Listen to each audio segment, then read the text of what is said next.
Institute का channel. So student, last video में हमने कोऑर्डिनेशन कंपाउंड्स का वर्नर्स थ्योरी वाला पार्ट कंप्लीट कर लिया था, ठीक है। सो इस वीडियो में आज हम देखने वाले हैं कि कोऑर्डिनेशन कंपाउंड्स के नोमेनक्लेचर से पहले कुछ क्राइटेरियाज हैं जिनको आपको सीखना पड़ेगा या आपको ध्यान में रखना है कि वही कोऑर्डिनेशन कंपाउंड्स बना सकते हैं। लास्ट वीडियो में हमने क्या देखा था कि वर्नर ने अबाउट कोऑर्डिनेशन नंबर बताया, ऑक्सीडेशन नंबर उन्होंने बताया कि क्या प्राइमरी वैलेंसीज होती है, क्या सेकेंडरी वैलेंसी होती है। अगर आपने वो वीडियो नहीं देखा है please check it out, okay. तब हम इस वीडियो पे आगे आते हैं। तो इस वीडियो में हम देखने वाले हैं कि कोऑर्डिनेशन कंपाउंड्स को नेमिंग करने से पहले कुछ टर्मिनोलॉजीज हैं जिन्हें आपको सीखना होगा, तभी आप उनकी नेमिंग अच्छे से और इजीली कर पाएंगे। कुछ भी नहीं है, बहुत इजी है, ठीक है। तो यहाँ पर आपको दो चीजें लिखी हुई दिख रही होंगी, एक central metal atom and the second one is ligand, ठीक है। सो जैसे कि आप स्टडीज भी करते हैं तो एक क्राइटेरिया दिमाग में लेके चलते हैं ना कि यार इतनी इतनी चीजों को हमें फॉलो करना है, तभी हम इस चीज को अच्छे से रिवाइज भी कर पाएंगे और हमारे नोट भी प्रिपेयर हो जाएंगे। So on that basis also coordination compounds की नेमिंग करने के लिए सेंट्रल मेटल एटम के अंदर ऐसी कौन सी प्रॉपर्टीज होनी चाहिए, दैट इज वाई वो सेंट्रल मेटल एटम एक लिगेंड के साथ जाकर एक बॉन्ड बना रहा है, दैट इज कोऑर्डिनेट बॉन्ड बना रहा है, ठीक है। सो पहली प्रॉपर्टी इनकी क्या होती है कि ये डी ब्लॉक एलिमेंट होने चाहिए, ठीक है। First property of central metal atom is to have D block element. Second one कि उनके पास डी जो सब शेल है वो इनकम्प्लीट फिल्ड होना चाहिए, ताकि वो क्या काम कर सके, लिगेंड के साथ बॉन्ड बनाते टाइम इलेक्ट्रॉन्स को एक्सेप्ट करने की कैपेबिलिटी में रखें, राइट। एक्सेप्ट, तो they can accept the electrons, आसानी से वो इलेक्ट्रॉन को एक्सेप्ट कर सकते हैं, ठीक है। अब वो इलेक्ट्रॉन्स को एक्सेप्ट कर रहे हैं, ठीक, तो इसका मतलब वो एज अ लुईस एसिड्स की तरह भी बिहेव करेंगे, ठीक है, ओके। डी ब्लॉक एलिमेंट होना चाहिए, डी सबसेल उनकी इनकम्प्लीटली फिल्ड होनी चाहिए, एक्सेप्ट कर सकते हैं इलेक्ट्रॉन्स, यानी उनके पास इनकम्प्लीटली डी सबसेल होना चाहिए। So these properties you have to remain in your mind while writing any coordination compound, okay, ठीक है। अब आते हैं हम लिगेंड्स के ऊपर। लिगेंड के अंदर कौन सी प्रॉपर्टीज होनी चाहिए? सो यहाँ पर हम ये भी कह सकते हैं कि दे एक्ट एज रेसिपिएंट, ठीक है। They can accept electrons, so they are electron loving. जो जिस चीज को एक्सेप्ट कर रहा है वो उसी का लवर होगा, कौन सी बात है। चलिए अब आते हैं लिगेंड्स के ऊपर। What are ligands, ठीक है, and what are the criteria you have to remain in your mind. Ligands क्या होने चाहिए? अब वो क्या होते हो, यहाँ पर क्या कर रहे हैं, मेटल इलेक्ट्रॉन्स को एक्सेप्ट कर रहे हैं, so they have capability of having either lone pair of electrons or you can call it as say like extra electrons in their outermost shell. उनके पास या तो extra electrons होने चाहिए like that Cl negative, ठीक है, Br negative. So या तो उनके पास extra electrons होने चाहिए for the donation or to make them stable and formation of the coordination bond, और या फिर उनके पास क्या होना चाहिए, लोन पेयर ऑफ इलेक्ट्रॉन्स होने चाहिए, ठीक है। या तो उनके पास एक्स्ट्रा इलेक्ट्रॉन्स होने चाहिए या फिर लोन पेयर ऑफ इलेक्ट्रॉन उनके पास होने चाहिए फॉर द डोनेशन, ठीक है। अगर उनके पास लोन पेयर ऑफ इलेक्ट्रॉन्स होंगे तो यानी कि वो एज अ डोनर एक्ट करेंगे, ठीक है। अगर वो एज अ डोनर एक्ट कर रहे हैं इसका मतलब वो लुईस बेस की तरह काम करेंगे, ठीक है। एंड डोनर हो गया, लुईस बेस की तरह एक्ट करेंगे। अगर वो डोनेशन की तरफ जा रहे हैं, that is why they are nucleus loving, okay students. So these are the following criteria which central metal atom have to follow and ligands also have to follow, okay, ठीक है। ligands की बात होती है। अगर हम बात करते हैं कि टर्मिनोलॉजीज अगर स्टार्ट करते हैं, पहला हमने पढ़ लिया है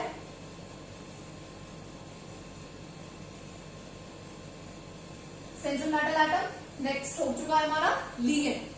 अब हम देखते हैं कि स्टूडेंट्स अगर आपको ये दिखी रही है, यहाँ पर ये जो लिखा हुआ है, यहाँ पर आपको बॉक्स स्फीयर के अंदर जो दिख रहा है, इस स्फीयर के अंदर आपको दो ही चीजें देखने को मिलेंगी, एक होगा सेंट्रल मेटल एटम और दूसरा होगा लिगेंड। मैं क्या बात कर रही हूँ, दो चीजें मिलेंगी, एक मेटल और एक आपको मिलेगा क्या, लिगेंड। मैं ये नहीं कह रही कि लिगेंड एक होगा, दो होंगे या चार होंगे, depending upon the bond they form with the metal. But जो मैं बोल रही हूँ उसको ध्यान से सुनो कि मेटल सिर्फ एक होगा जिसके आसपास ग्रुप बना के या फिर एक पॉलीहेड्रा बना के स्ट्रक्चर लिगेंड जाकर उससे जुड़े, ठीक है। लास्ट वीडियो में मैंने आपको ऑलरेडी बताया था कि this part is non ionisable part and this is the ionizable part which Werner also told us. So हम कह सकते हैं, अगर हम देखें एक चीज इसके अंदर कि यहाँ पर हमारा ये कंपाउंड है cobalt NH3 and Cl3. What if I add some water in that compound? So what we get? We get this non-ionizable part as like that and 3Cl negative. So what I want to tell you is that this is called the coordination sphere. Coordination sphere.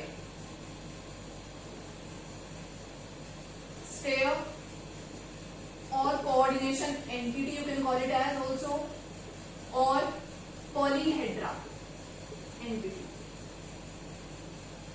ठीक है। Polyhedra complex पे आप इसको कह सकते हैं। सो ध्यान रखिएगा, this is the metal, this is ligand, that is the coordination number through which a ligand attach with the metal. Okay, ठीक है, ये हो गया। ये हमें मिलता है यहाँ पर हमारा कोऑर्डिनेशन स्फीयर, जो कि क्या है, नॉन आयनाइजेबल पार्ट है। Okay, this is what, this is the counter ion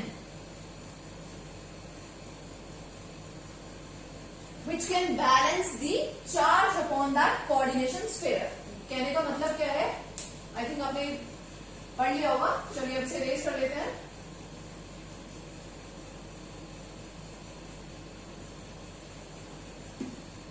तो हमें मिलता है आपका CONH3 whole 6 with +3 charge and 3Cl negative.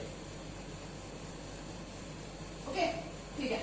तो हमने क्या बोला कि ये क्या है आपका काउंटर आयन और ये क्या है आपका कोऑर्डिनेशन स्फीयर, ठीक है। तो हम क्या कहना चाहते हैं कि जितना चार्ज आपको यहाँ दिख रहा है, ठीक है, वो उतना ही चार्ज होगा जितना काउंटर आयन लेकर आया होगा अपने साथ। एक Cl कितना चार्ज लेकर आता है, -1। यहाँ पर कितने Cl दिख रहे हैं आपको, 3। तो यहाँ पर कितना चार्ज डिसोसिएट हो गया है या फिर आपके लिए आयनाइज हो चुका है, दैट इज 3 नेगेटिव। तो वहां पर भी आपको जो कोऑर्डिनेशन स्फीयर उससे सेपरेट हुआ होगा उस पर भी कितना चार्ज रहेगा, +3 एंड -3। तो हम कह सकते हैं कि अगर कोऑर्डिनेशन एंटिटी पे आपका कैसा चार्ज है, पॉजिटिव चार्ज है, we can write it also as like coordination entity, उस पे अगर पॉजिटिव चार्ज है, ठीक है, तो आपके काउंटर आयन पे कैसा चार्ज होगा, नेगेटिव चार्ज, उतना ही। या फिर अगर आपके काउंटर आयन पे नेगेटिव चार्ज है तो कोऑर्डिनेशन एंटिटी पे अगर नेगेटिव चार्ज है तो उसमें क्या हो जाएगा, उतना ही पॉजिटिव चार्ज एक्यूमुलेट हो जाएगा। तो यानी कि काउंटर आयन अगर नेगेटिव है तो आपका कोऑर्डिनेशन स्फीयर क्या हो जाएगा, पॉजिटिव, और अगर काउंटर एंटिटी या कोऑर्डिनेशन एंटिटी नेगेटिव है तो काउंटर आयन हो जाता है पॉजिटिव। ये बात ध्यान रखिएगा, और उतना ही होता है वो पॉजिटिव और नेगेटिव चार्ज, ठीक है।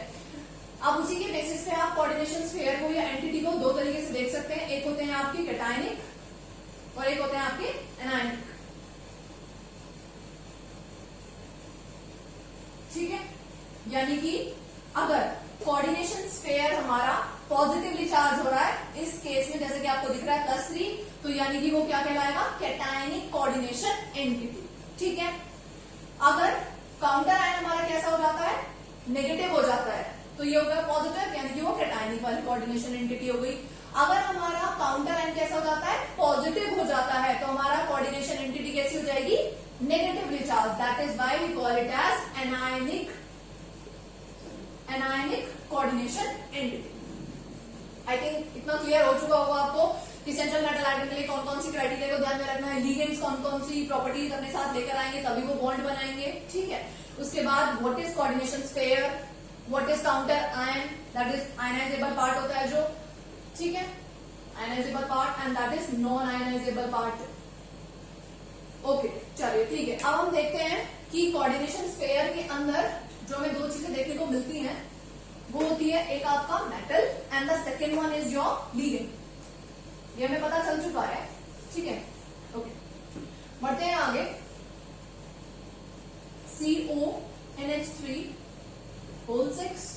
एंड Cl3, ये हमें यहाँ पे देखने को मिला। हमने अब एक बार ओवरऑल देख लेते हैं कि that is what, central metal atom, ठीक है। These are ligand, this is the coordination number and that is what, counter ion, okay, and this is coordination sphere. ये हम पढ़ चुके हैं, अब इतना समझ आ गया ना आपको, दिस इज द लिगेंड। अब हम देखते हैं टाइप्स ऑफ लिगेंड्स के बारे में स्टूडेंट्स, ठीक है। चलिए शुरू करते हैं, लेके प्रभु का नाम, ओके। सो लिगेंड क्या होते हैं? लिगेंड का मतलब है कि that particular ion which have lone pair of electrons और the extra electron for the donation, ठीक है। हमें ये चीज समझ में आती है। चलो अब नंबर 1 देखते हैं हम इसके अंदर व्हाट, उसी के बेसिस पे आपको एक, अच्छा नंबर 1 से पहले आपको एक टर्म सीखनी है, that is called density.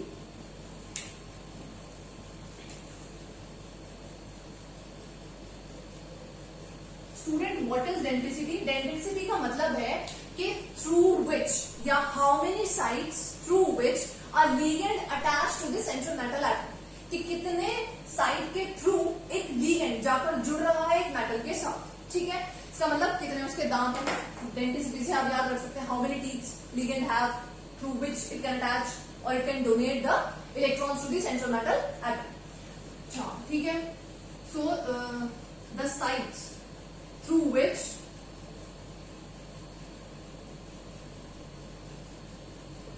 ligand attached with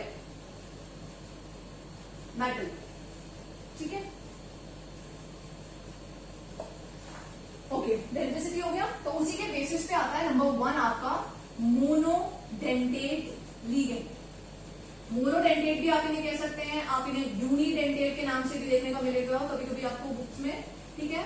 तो don't get confuse, mono and uni is same as well. Monodentate ligand का क्या मतलब है? अब देखो मोनो वर्ड से क्या समझ में आ रहा है, that they can attach to one teeth only, एक ही साइट होगी उनकी जिससे वो जाकर जुड़ेंगे किससे, सेंट्रल मेटल एटम से। सो एग्जांपल इसके अंदर अगर ले, that is Cn negative, okay, H2O with 2 loan pair of electrons, यानी कि ऑक्सीजन ही अटैच होगा जाके मेटल से, नाइट्रोजन ही अटैच होगा। Cn is the exception case that can consider monodentate as well as ambiguous also, so don't get confused। H2 हो गया, Br negative, Cl negative, okay, and H3 with lone pair of electrons, so nitrogen की तरफ से जुड़ेगा, chlorine की तरफ से, bromine की तरफ से। So these all are the example of unidentate or monodentate ligands, ठीक है। They have one site of attachment, ठीक है। नंबर 2 आते हैं आपके what, बाइडेंटेट लिगेंड, ठीक है। बाइडेंटेट लिगेंड या डाइडेंटेट भी इन्हें बोलते हैं, ठीक है। 2 साइट्स जिनके पास अवेलेबल हो फॉर दी अटैचमेंट, ठीक है। अब इसके एग्जांपल आप देखें तो इसके अंदर आप ले सकते हैं ग्लाइसिनेट, देखो, ठीक है। ग्लाइसिनेट एग्जाम्पल है आपका बाइडेंटेट का, ठीक है, जिसमें आप कहते हैं कि CH2 अगर C double bond O negative and NH2, सो आप देखो अटैचमेंट के लिए नाइट्रोजन के पास भी लोन पेयर है, तो यानी वो यहां से भी जुड़ेगा, ऑक्सीजन के पास भी लोन पेयर ऑफ इलेक्ट्रॉन्स है, वो यहां से भी जुड़ेगा। इसका मतलब मेटल को अटैचमेंट के लिए कितनी साइड मिल रही है, 2 side. So this is the example of bidentate ligand.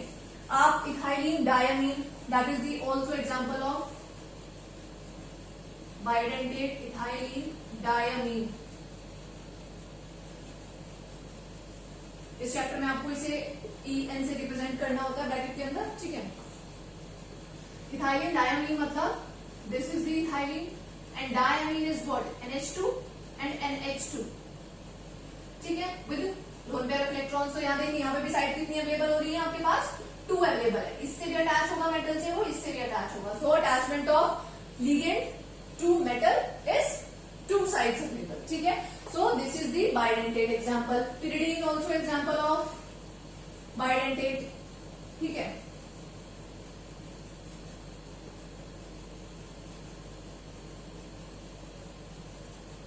This is your pyridine with lone pair of electron. So यहाँ से भी आप कैसे साइट अवेलेबल होगी, आपके पास दो साइट्स अवेलेबल है फॉर द डोनेशन।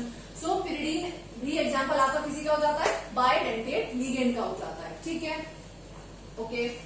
और क्या हो सकता है, इथाइलिन डायमीन हो गया, ग्लाइसिनेट हो गया, एसीटेट भी हो सकता है, right, like C double bond O and O negative, yeah, that is also,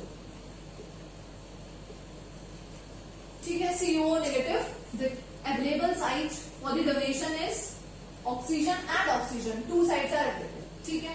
तो ये चीज समझ में आती है हमें। मोनोडेंटेट कौन से होते हैं, जिनके पास डोनेशन की साइट कौन सी अवेलेबल हो, सिर्फ एक। बाइडेंटेट मतलब दो साइट्स अवेलेबल, उनके नाम आपको ध्यान रखने हैं स्टूडेंट्स। अब देखिए एक चीज और नई टर्म आपके सामने आती है कि आपको कुछ देखने को मिला होगा कि लाइक देखो, यहाँ पर अगर हम देखें तो यहाँ पर हमारे पास नाइट्रोजन है और यहाँ पर भी नाइट्रोजन है, यानी कि जो लिगेंड अटैच हो रहे हैं दो डिफरेंट साइड से, वो दोनों ही लिगेंड सेम है। मतलब यहाँ पे भी नाइट्रोजन से ही डोनेशन हो रहा है, यहाँ पर भी नाइट्रोजन से ही डोनेशन हो रहा है। So these type of ligands are the example of symmetrical ligands, ठीक है। आप इन्हें किसका एग्जाम्पल मानेंगे, symmetrical site of the ligands। ये symmetrical ligands की तरह काम कर रहे होंगे। अगर सेम यहाँ पर भी ये भी symmetrical ligand की तरह काम कर रहे हैं, बट व्हाट अबाउट दिस, देखिए अवेलेबल साइट तो यहाँ पर भी दो ही है और यहाँ पर भी दो ही थी, लेकिन यहाँ पर डोनेशन एक तरफ ऑक्सीजन कर रही है और एक तरफ नाइट्रोजन डोनेट कर रहा है, यानी कि दोनों अवेलेबल साइट जो है वो डिफरेंट लिगेंड से आ रही है। That is why this is the example of unsymmetrical ligand, ठीक है, ये unsymmetrical ligand का एग्जाम्पल होगा, ओके ओके, ठीक है। अब आते हैं हम पॉलीडेंटेट के एग्जाम्पल के ऊपर। देखिए पॉलीडेंटेट का मतलब है कि आफ्टर टू डोनेशन, उसके बाद 3, 4, 5 जो भी है वो पॉलीडेंटेट के अंदर आ जाएंगे। पॉलीडेंटेट में हम सबसे पहले एग्जांपल देखते हैं, डाइथाइलिन टेट्रामीन, इसे भी रेस करना ही पड़ेगा।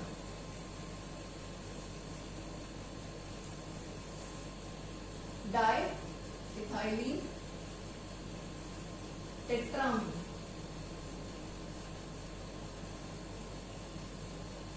ओके। डाइथाइलिन मतलब CH2 CH2, okay, CH2 and CH2, अमीन यानी NH NH। Next diethyl tetraacetate tetra, पहले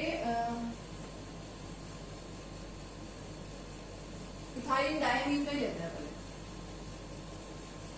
ओ सॉरी EDTA का एग्जांपल लेते हैं, EDTA, okay, that is ethylene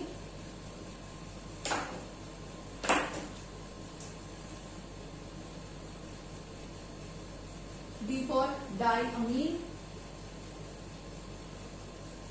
and tetra, P for tetra acetic acid, or you can say it as tetra acetate, ठीक है। Ethylene diamine, that is CH2, what is happening, CH2 and CH2, ethylene, NH2 and COO negative and COO negative and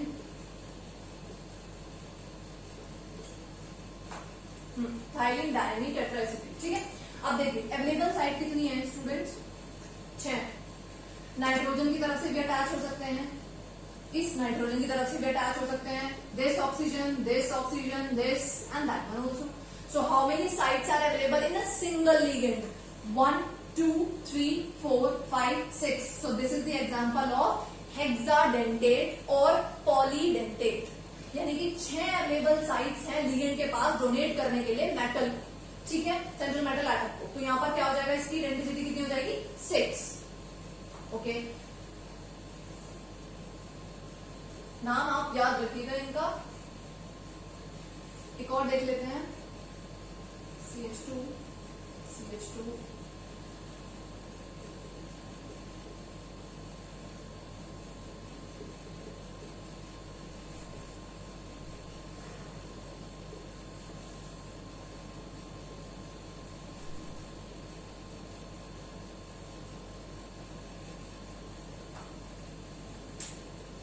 ट्राइथाइलिन tetraacetate, तो tetra amine, ट्राइथाइलिन 1 2 1 3, हाँ ट्राइथाइलिन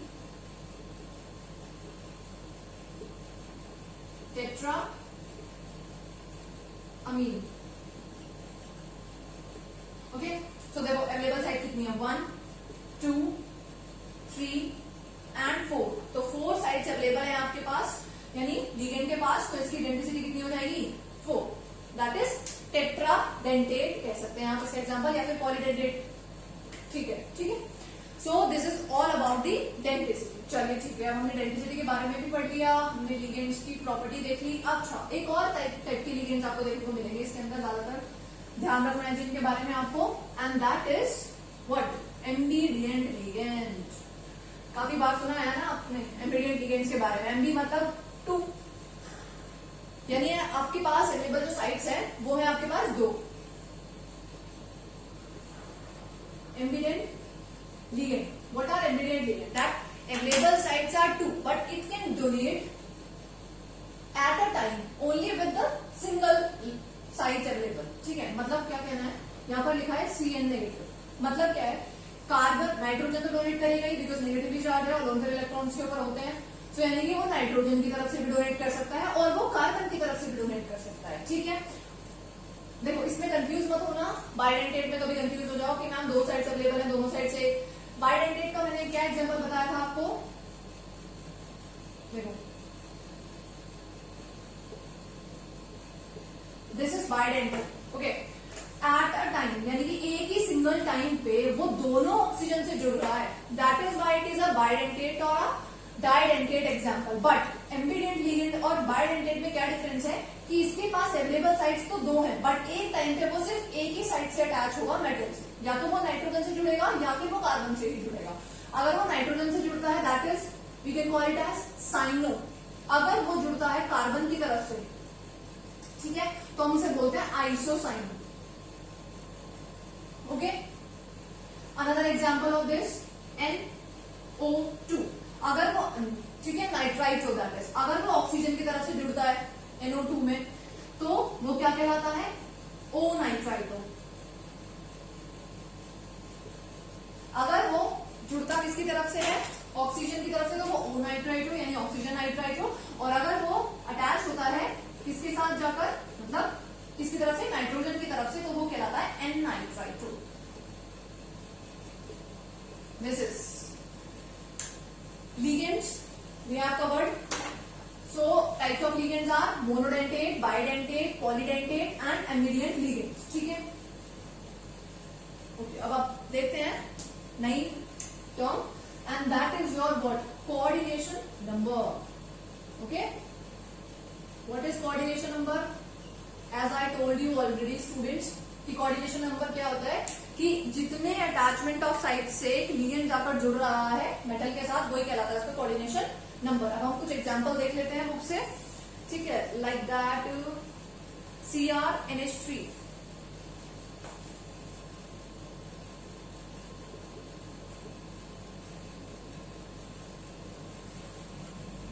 this एक अपना ही ले लेते हैं, कोई जो हम स्टार्टिंग से यूज कर रहे हैं, 6,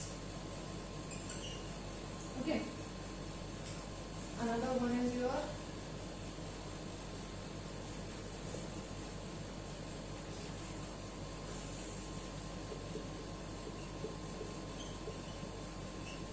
ओके, ठीक है। अब देखते हैं,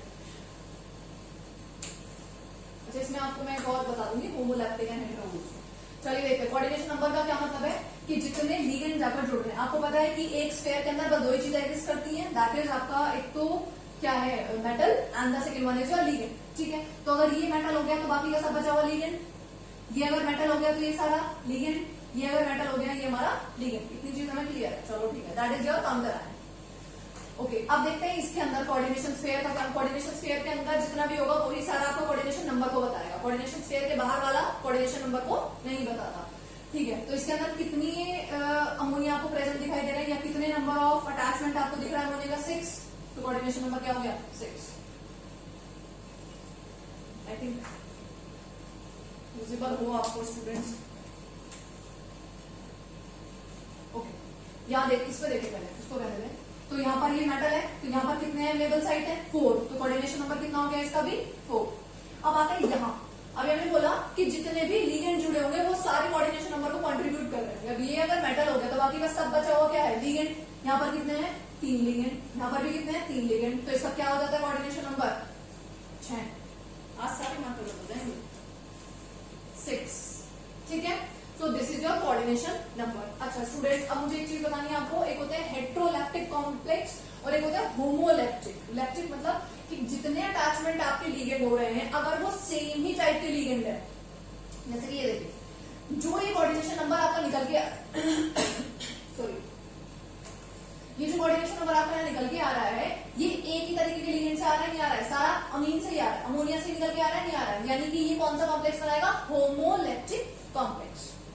ठीक है, this is also an example of homoleptic. मतलब जो ये आपका कार्बोनिल ग्रुप यहाँ पर प्रेजेंट है, दैट इज सारा का सारा कोऑर्डिनेशन नंबर किसको कंट्रीब्यूट कर रहा है? सिर्फ कार्बोनिल कंपाउंड जो है यहाँ पर, ठीक है, लिगेंड। तो यानी ये 4 जिसकी वजह से है वो एक ही तरीके का लिगेंड है, दैट इज ये भी क्या होगा? Homoleptic ligand. यहाँ देखो, यहाँ अगर 3 अमोनिया है तो 3 क्लोरीन भी है और दोनों ही लिगेंड है और दोनों ही अलग है। इसका मतलब ये और ये दोनों कंट्रीब्यूट कर रहे हैं अपना अपना, that is why it is an example of heteroleptic complex.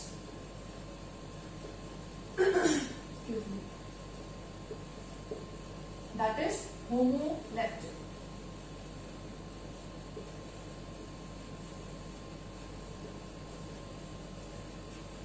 Okay, चलिए अब देख लेते हैं एक बार स्टूडेंट्स, ऑक्सीडेशन नंबर भी देख लेते हैं। तो वैसे भी आपने 11 में पढ़ा ही है, बट फिर भी देख लेते हैं। चलो देखो, जैसे यहाँ जितनी ये मेटल है, और एक बात ध्यान रखिएगा कि हम यहाँ पर सिर्फ और सिर्फ मेटल के लिए कोऑर्डिनेशन नंबर, ऑक्सीडेशन नंबर क्या होता है? ऑक्सीडेशन नंबर का ये मतलब है कि जितनी भी अवेलेबल उसके पास साइट है, अगर उनको हम निकाल दें तो उसके ऊपर जितना एक चार्ज बचता है, that is the oxidation number. अगर हम इसको एग्जांपल लें, अच्छा ये नहीं, पहले इसको ले लेते, इसको ले लेते हैं, NH3 ट्राइस एंड Cl3। इसके अंदर आप काउंटर आयन भी काउंट करेंगे, बात ध्यान रखिएगा। चलो ठीक है, इसको देखते हैं। तो हम जिसके लिए भी ऑक्सीडेशन नंबर निकालते हैं उसको हम मानते हैं X, ये ले लिया हमने, और बाकी सबको हम ऐड करते चलेंगे, चाहे वो काउंटर आयन हो चाहे वो कुछ भी हो। अमोनिया के ऊपर कोई भी चार्ज नहीं है, दैट इज बाय 0। कितने अमोनिया थे? 3। नेक्स्ट, प्लस एक क्लोरीन का चार्ज कितना होता है? -1 multiply how many chlorine? 3 and overall charge है इसके ऊपर कोई भी नहीं, तो आप क्या लेंगे यहाँ पर? 0। जितना चार्ज अवेलेबल अगर यहाँ पर होगा वही चार्ज आपको लेना पड़ेगा। अगर कोई अवेलेबल चार्ज है प्लस माइनस जितना भी है 3 या 2 तो वो लेना पड़ेगा, अदरवाइज आपको 0 से काम चलाना है। अब देखिए यहाँ पर x बस 0 हो गया है, तो -3 = 0, यानी x के ऊपर क्या आ गया है चार्ज? +3। +3 का क्या मतलब है? लीनियर होगा, मेटल होगा बीच में, अटैचमेंट इस तरह से चाहिए, 2 के लिए तो लीनियर होता है, ठीक है, उसी हिसाब से बनेगा। फिर 3 पे क्या रहेगा? 4 पे आपका स्क्वायर पेनल है, टेट्राहेड्रल है, ठीक है, इस तरह से अवेलेबल साइट है। इसका भी देख लेते हैं एक बार, ऑक्सीडेशन नंबर है ये CO NH3 6 and Cl3। Okay, चलिए देखें, इसके लिए निकालना है आपको मेटल के लिए x प्लस ये 0 × 6 प्लस काउंटर आयन भी आपको अंदर ही लेना पड़ेगा कैलकुलेट करने के लिए, -1 × 3 = 0, तो x = 3, सेम ऊपर वाले की तरह। सो इस तरह से आप कोऑर्डिनेशन नंबर और ऑक्सीडेशन नंबर निकाल सकते हैं, ठीक है स्टूडेंट्स। नेक्स्ट वीडियो में हम कवर करेंगे, बात ध्यान रखिएगा कि कोऑर्डिनेशन नंबर में कंफ्यूज मत होइएगा, ध्यान रखना कि लीगेंड कौन सा है। अगर लीगेंड यूनिडेंटेट है आपका तो सिर्फ और सिर्फ जितने यहाँ टोटल है उतना ही ले लीजिए। अगर आपका वो लीगेंड बायडेंटेट हो गया, ध्यान से सुनो, अगर वो लीगेंड आपका बायडेंटेट हो गया, जैसे मैं एग्जांपल अगर आपको दूं, कोबाल्ट Br2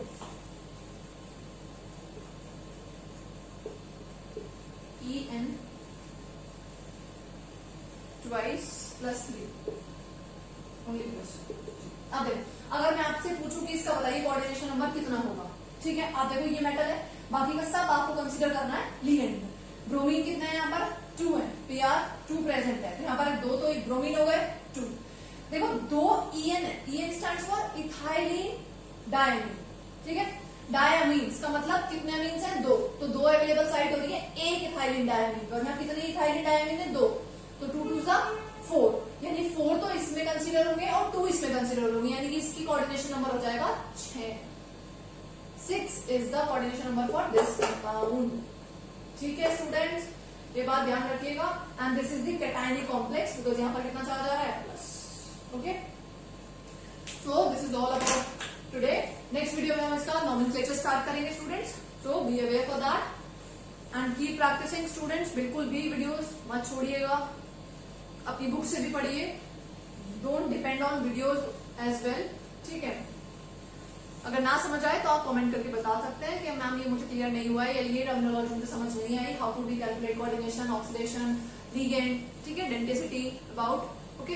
अच्छा एक चीज और रह गई, दैट इज चीलिएट। चीलिएट और या फिर chelate, pronunciation is depend upon you and your teacher, that is chelate या चीलिएट, लिगेंड भी बोलते हैं। चीलिएट इफेक्ट क्या होता है कि जब कोई मेटल डिफरेंट साइड से जुड़ता है मेटल से, तो वो एक रिंग लाइक स्ट्रक्चर बना लेता है, दैट इज EN यहां पर भी होगा, मतलब मोनो और बाय और पॉलीडेंटेट की बात हो रही है। अगर कोई पॉलीडेंटेट या फिर बाइडेंटेट लिगेंड है और वो एक रिंग लाइक स्ट्रक्चर बना रहा है, ठीक है, यहाँ पर EN अवेलेबल है तो यहाँ पर भी EN होगा, तो यहाँ उसने एक रिंग लाइक स्ट्रक्चर बना ली, तो हम यहाँ पर सेंटर में लिख सकते हैं EN, तो यहाँ और यहाँ इस तरह से अवेलेबल है, तो वो एक ring like structure around this central metal atom, ठीक है, of ligand, that is called चीलेट ligands या फिर चीलेट इफेक्ट। एक रिंग लाइक स्ट्रक्चर अगर बनता है, ठीक है, हमसे कहते हैं, okay. Thank you so much students, keep watching, be safe and be healthy, all the very best.